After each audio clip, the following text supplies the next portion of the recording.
Vous êtes-vous déjà demandé ce qui motive réellement la nature humaine? Et si je vous disais que Napoléon Hill, l'auteur légendaire de Réfléchissez et devenez riche, a découvert une vérité surprenante sur nos peurs et désirs les plus profonds? Aujourd'hui, nous plongeons dans l'esprit de Hill pour percer les mystères de la nature humaine, et croyez-moi, vous ne voudrez pas manquer ça. Commençons par une question, pourquoi avons-nous tellement peur de la pauvreté? Selon Hill, cette crainte n'est pas seulement une préoccupation moderne, mais un aspect profondément enraciné de la nature humaine. Il propose que la peur de la pauvreté trouve ses racines dans notre passé ancestral, où l'homme exploitait économiquement son prochain. Contrairement aux animaux qui se chassent physiquement entre eux, les humains ont évolué pour le faire financièrement. C'est une pensée glaçante, n'est-ce pas? Que notre société sophistiquée repose sur une base de prédation financière. Il va encore plus loin en décrivant notre époque comme celle de la folie de l'argent, où la richesse est la mesure ultime de la valeur d'une personne. Si vous avez de l'argent, vous êtes un roi, un grand Manitou, au-dessus des lois. Mais sans cela, vous ne valez pas plus que la poussière de la terre. Cette obsession pour la richesse nous pousse à tout faire pour l'acquérir, que ce soit légalement ou non. C'est une réflexion troublante sur la manière dont nos valeurs ont été façonnées par cette quête incessante du gain financier. Mais c'est ici que les réflexions de Hill deviennent vraiment captivantes. Il soutient que notre peur de la pauvreté ne concerne pas seulement le manque d'argent, mais aussi la souffrance et l'humiliation qui l'accompagnent.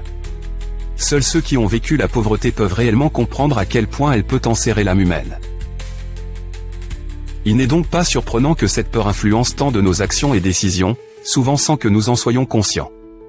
Passons maintenant à un autre sujet, l'auto-analyse. Il souligne l'importance d'examiner nos propres faiblesses si nous voulons dépasser la médiocrité et la pauvreté.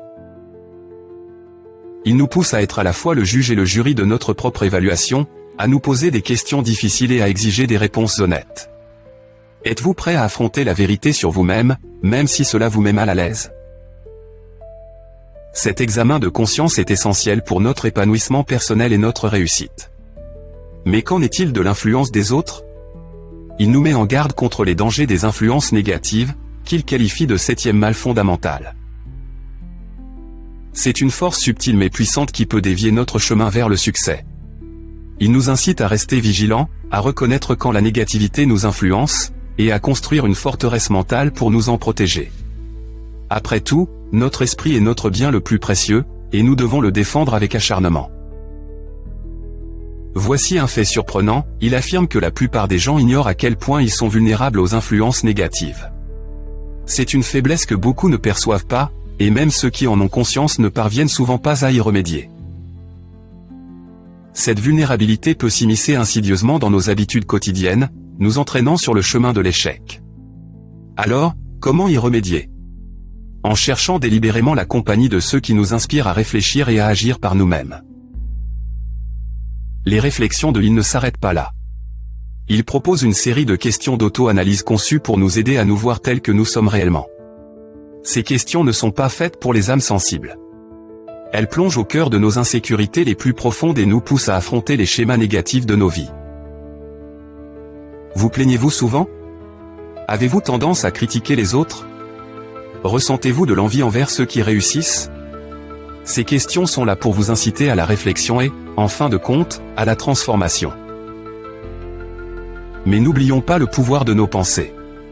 Il nous rappelle que nous avons un contrôle total sur celles-ci, et c'est la clé pour maîtriser notre destin.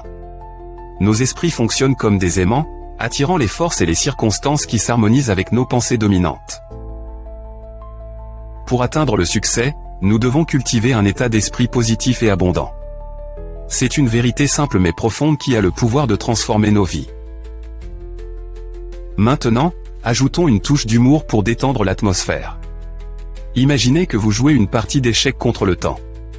Si vous hésitez ou ne faites pas de mouvement, vos pièces disparaîtront du plateau.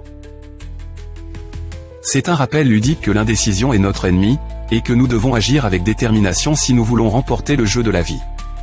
Alors que nous concluons cette exploration des idées de Napoléon Hill, réfléchissons à la puissance du désir. Il souligne qu'un désir ardent pour une forme précise de richesse est la clé maîtresse pour déverrouiller les abondantes récompenses de la vie. Ce n'est pas simplement vouloir quelque chose, c'est le vouloir avec une telle intensité que cela nous pousse à agir. Êtes-vous prêt à éveiller ce désir en vous et à vous lancer dans une aventure de découverte de soi et de réussite? Pour conclure, les révélations de Napoléon Hill sur la nature humaine sont à la fois surprenantes et éclairantes.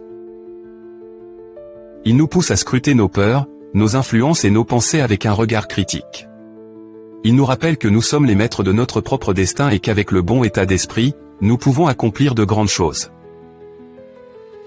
Alors, êtes-vous prêt à découvrir la vérité sur vous-même et à libérer tout votre potentiel? Le voyage commence maintenant. Tandis que nous nous tenons au seuil de l'introspection, plongeons plus profondément dans le labyrinthe de notre esprit. Les enseignements de Napoléon Hill nous invitent non seulement à affronter, mais aussi à embrasser les complexités de notre psyché. Ce voyage n'est pas seulement introspectif, il nous invite à développer une compréhension plus profonde de la condition humaine elle-même. Réfléchissons au rôle de l'imagination dans cette quête de réalisation personnelle. Il affirme que l'imagination est l'atelier de l'esprit, où tous les projets prennent forme. C'est l'étincelle qui allume le feu de l'innovation et de la créativité. Pourtant, bien souvent, notre imagination se retrouve enchaînée par les liens de la conformité et de la peur. À quelle fréquence laissons-nous les normes sociales dicter les limites de nos rêves? Il nous invite à nous libérer de ces contraintes et à exploiter le pouvoir infini de notre imagination pour tracer de nouveaux chemins. De plus, il présente le concept du groupe de réflexion, une alliance de personnes partageant les mêmes idées qui se poussent mutuellement vers la grandeur. C'est une preuve éclatante de la force de la pensée collective et d'une vision partagée. Dans ce groupe, l'ensemble dépasse la somme de ses parties. La synergie qui se crée au sein d'un groupe de réflexion est une force puissante, capable de surmonter des obstacles qui seraient insurmontables individuellement. Es-tu entouré de personnes qui te poussent à te dépasser et à t'élever, ou restes-tu coincé dans des cercles qui te maintiennent dans l'immobilisme? Alors que nous naviguons dans ces eaux philosophiques, n'oublions pas l'importance de la persévérance. Il loue la persévérance comme l'effort continu indispensable pour nourrir la foi et transformer les plans en réalité concrète. C'est l'antidote aux échecs et aux revers inévitables qui jalonnent toute entreprise qui en vaut la peine.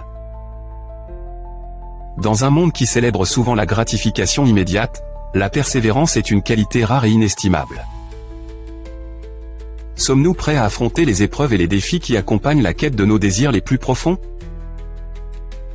L'exploration de la nature humaine par Hill met également en lumière la danse complexe entre la foi et la peur. Il affirme que la foi est un état d'esprit qui peut être provoqué par des affirmations ou des instructions répétées à l'esprit subconscient. Dans ce contexte, la foi ne se limite pas à une croyance religieuse, mais représente une conviction profonde en sa capacité à atteindre ses objectifs. À l'inverse, la peur est ce spectre sombre qui sape notre confiance et étouffe notre potentiel. La lutte entre ces deux forces est incessante, et le vainqueur trace le chemin de nos vies. Pour surmonter ce conflit intérieur, il propose de cultiver l'autosuggestion d'un dialogue intérieur positif et intentionnel qui renforce nos objectifs et solidifie notre confiance en nous.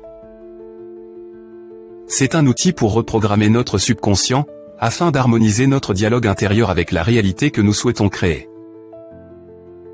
Est-ce que nous nous parlons avec encouragement et optimisme, ou laissons-nous le doute dominer notre dialogue intérieur?